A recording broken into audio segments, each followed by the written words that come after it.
بسم اللہ الرحمن الرحیم۔ صبات و ذکر الہی ذریعہ فلاح ہیں۔ خطبہ جمعہ سیدنا حضرت خلیفۃ المسیح ثانی رضی اللہ تعالی عنہ، فرمودہ 21 جولائی سن 1922، قسط دوم آخری۔ سن 1922 میں حضور رضی اللہ تعالی عنہ نے یہ خطبہ ارشاد فرمایا۔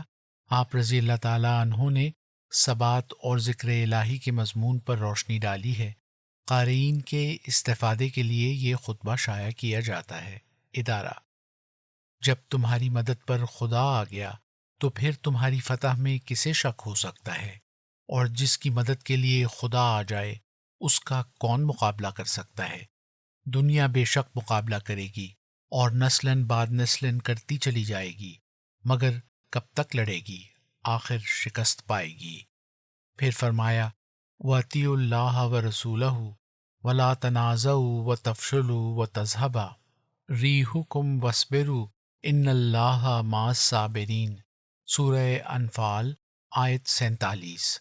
فرماتا ہے، دنیا ایسے موقع جنگ پر کیا کرتی ہے؟ وہ یہ کہ قاعدہ ہے کہ ایک افسر بناتے ہیں اور اس کے کام کی پیروی کرتے ہیں، کیونکہ کوئی فوج بغیر افسر کے جنگ میں کام نہیں کر سکتی۔ تمہاری بھی ایک جنگ ہے جو روحانی جنگ ہے، یا ظاہر میں دین کی حفاظت کے لیے جنگ ہے۔ اس وقت تمہارے لیے حکم ہے، اطیعوا اللہ ورسولہ، اللہ کی اطاعت کرو، اپنا کمانڈر اللہ اور اس کے رسول کو سمجھو، ان کی بتائی ہوئی ترکیبوں پر عمل کرو اور اپنی ہر ایک حالت پر ان کو حاکم بناؤ۔ دوسرے، ولا تنازعوا، آپس میں مت لڑو کہ یہ میری رائے ہے اور ان کی یہ رائے ہے۔ یاد رکھو، خدا علیم ہے اور رسول اسی سے سیکھ کر کہتا ہے، اس لیے ان کے احکام کے آگے چوں و چراں کرنا غلطی ہے۔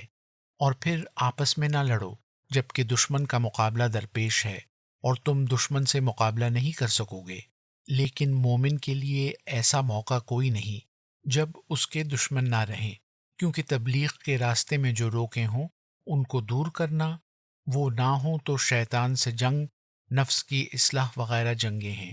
اور قرآن کریم سے معلوم ہوتا ہے کہ مسیح علیہ السلام کے منکر قیامت تک رہیں گے، اور مسیح علیہ السلام کے منکر محمد صلی اللہ علیہ وسلم کے بھی منکر ہیں۔ اس سے کیا ثابت ہوا؟ یہی کہ دشمن کے مقابلے کے لیے کبھی سستی نہ کی جائے، بلکہ اس کے مقابلے میں ہمیشہ ڈٹے رہنا چاہیے۔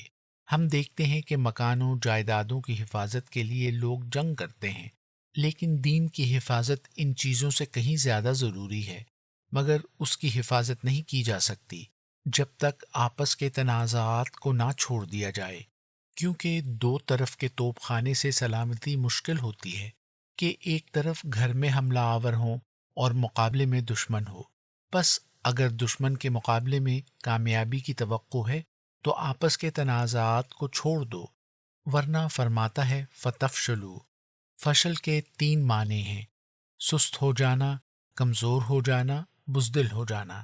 اس لیے اس کے معنی ہوئے کہ اگر تم آپس میں تنازع کرو گے تو تم میں کسل اور سستی آ جائے گی، اور دوسرے تم میں بزدلی پیدا ہو جائے گی، اور تیسرے تم میں ضعف ہو جائے گا۔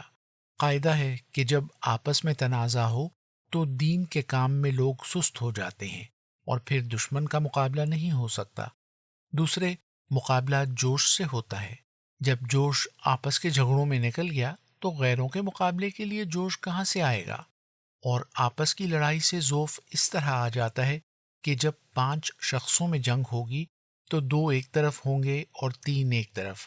پھر دشمن کے ساتھ مقابلے میں ضعف پیدا ہونا ضروری تھا، اور بزدلی خون کے جلد جوش میں آ جانے سے بھی ہوتی ہے۔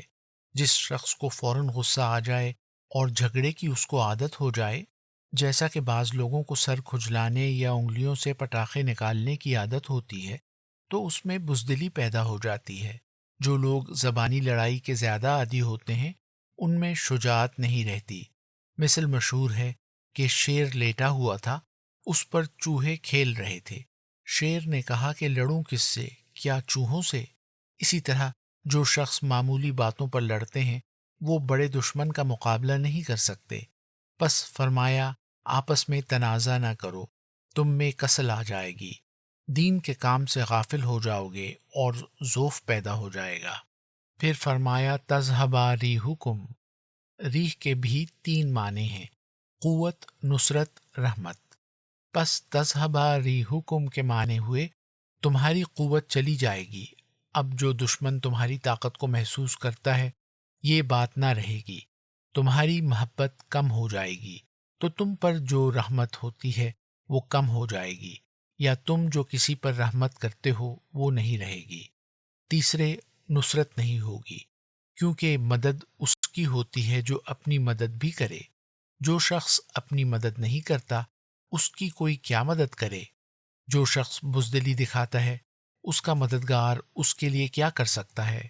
فرمایا آپس کے تنازع کے یہ تین نتیجے ہوں گے۔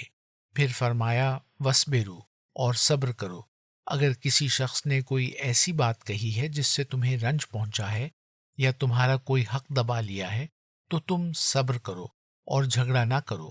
یہ کہنا کہ ایسے موقع پر صبر کیسے کر سکتے ہیں غلطی ہے، کیونکہ یہی تو موقع ہوتا ہے کہ صبر کیا جائے، ورنہ کیا صبر کا یہ موقع ہوتا ہے کہ کوئی شخص اپنے مکان کے قبالے لا کر تمہارے سپرد کر دے یا تمہاری کوئی تعریف کرے اور تم کہو کہ ہم نے صبر کیا؟ صبر کا موقع تو یہی ہے کہ دوسرے سے دکھ پہنچنے پر صبر کرے، ورنہ تعریف سن کر یا فائدہ پہنچنے پر صبر کا کون سا موقع ہے؟ اس کی تو وہی مثال ہوگی جو حضرت مسیح موعود علیہ الصلاۃ والسلام لطیفہ سنایا کرتے تھے کہ کسی شخص نے کسی کی دعوت کی، کھانے کے بعد قاعدے کے مطابق میزبان نے کہا کہ گھر میں بیمار ہیں اس لیے میں آپ کی کچھ خدمت نہیں کر سکا۔ مہمان کوئی بڑا ہی بد فطرت انسان تھا، کہنے لگا مجھ پر احسان جتاتے ہو، میں نے تو خود تم پر بڑا احسان کیا ہے۔ میزبان نے کہا آپ کا احسان ہوگا اگر آپ بتائیں تاکہ مجھے زیادہ شکر گزاری کا موقع ملے۔ کہنے لگا جب تم اندر کھانا لینے گئے تھے اگر میں تمہارے گھر کو پھونک دیتا؟ میزبان نے کہا واقعی یہ آپ کا احسان ہے، پس اگر کہو کہ آپس کی لڑائی میں صبر کیسے کریں تو یہ غلطی ہے، کیونکہ اسی وقت صبر کی ضرورت ہوتی ہے۔ اگر تمہیں تکلیف پہنچی ہے تو صبر کرو، اس کا نتیجہ کیا ہوگا؟ یہ کہ ان اللہ مع الصابرین، صبر کرنے والا ہلاک نہیں ہوتا، کیونکہ اللہ تعالیٰ جس کے ساتھ ہو اس کو کیسے ہلاکت آئے؟ اللہ تعالیٰ غیر فانی ہے، وہ جس کے ساتھ بھی ہو وہ بھی فنا نہیں ہو سکتا۔ اگر تم گالی کے مقابلے میں صبر کرتے ہو تو صبر ہے، اگر کوئی نقصان پہنچاتا ہے اور تم اس کے مقابلے میں زبانی نہیں بولتے تو یہ صبر ہے، اگر عدالت سے چارہ جوئی کرتے ہو تو یہ صبر کے خلاف نہیں۔ بس یاد رکھو کہ صابر کے لیے ہلاکت نہیں۔ یہ احکام ہیں جن پر عمل کرنا تمہارے لیے بہتری کا موجب ہوگا۔ تمہارا ساری دنیا سے مقابلہ ہے، تمہارے لیے ثبات کی ضرورت ہے، دعاؤں کی ضرورت ہے، آپس میں تنازعات سے بچنے کی ضرورت ہے۔ اگر رنج پہنچے تو صبر کی عادت کرو کہ تم کو اللہ تعالیٰ کی نصرت ملے۔ جو آپس میں جھگڑا نہ کریں ان کی خدا مدد کرتا ہے۔ اللہ تعالیٰ آپ لوگوں کو عمل کرنے کی توفیق دے۔ الفضل 27 جولائی سن 1922۔